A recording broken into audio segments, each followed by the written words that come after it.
Et oui, go. Aujourd'hui, le 1er février, c'est la journée de raconter une histoire tout haut.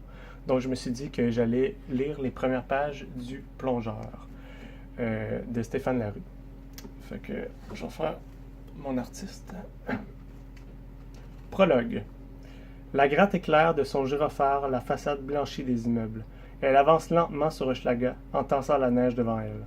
On arrive enfin à la dépasser et on tourne dans une petite rue mal éclairée. Le ciel est encore bas, sombre et cotonneux.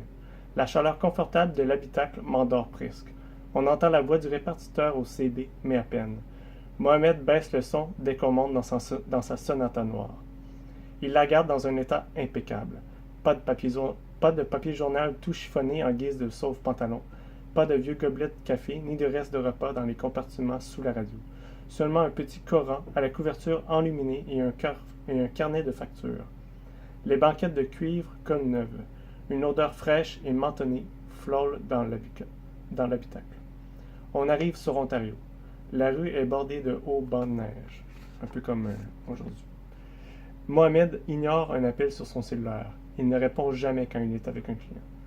Dans ses rétroviseurs supplémentaires qu'il a accrochés aux extrémités de son pare-brise, je vois son visage calme, ses yeux ridés et tombants sous ses sourcils broussailleux.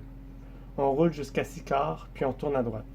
Je n'ai jamais à lui donner d'indication. Mohamed connaît le trajet par cœur, depuis le temps. Mohamed, c'est le 287, le doyen du stand situé au coin de Beaubien et des Érables. Mohamed, c'est le chauffeur qui, chaque soir, prend dans son taxi la moitié du personnel de bar et de resto qui travaille dans Rosemont. Mohamed, c'est un Algérien de 54 ans. Tous les taximans, malgéribiens ou non, ils sillonnent le quadrilatère entre Saint-Laurent et l'Assomption, Jean Talon et Sherbrooke lui doivent quelque chose. Même ceux de la vieille garde qui tiennent encore sur leur bouche et Taxi Coop lui donnent un respect unanime.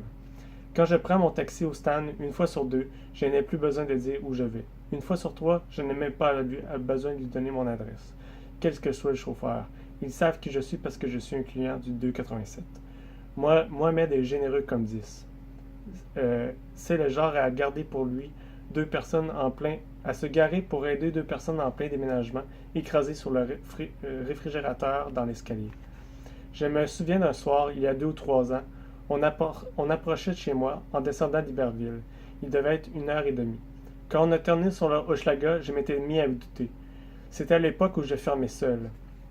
À la fin des grosses soirées, j'étais tellement épuisé qu'il m'arrivait d'oublier 1 ou 2 détails du close, de vérifier que les réchauds du passe étaient bien fermés, que les cuisines n'avaient pas oublié d'éteindre le four à conviction.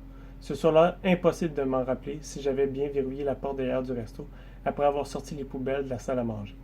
Mohamed s'est arrêté devant chez moi. Il me regardait dans un de ses rétros.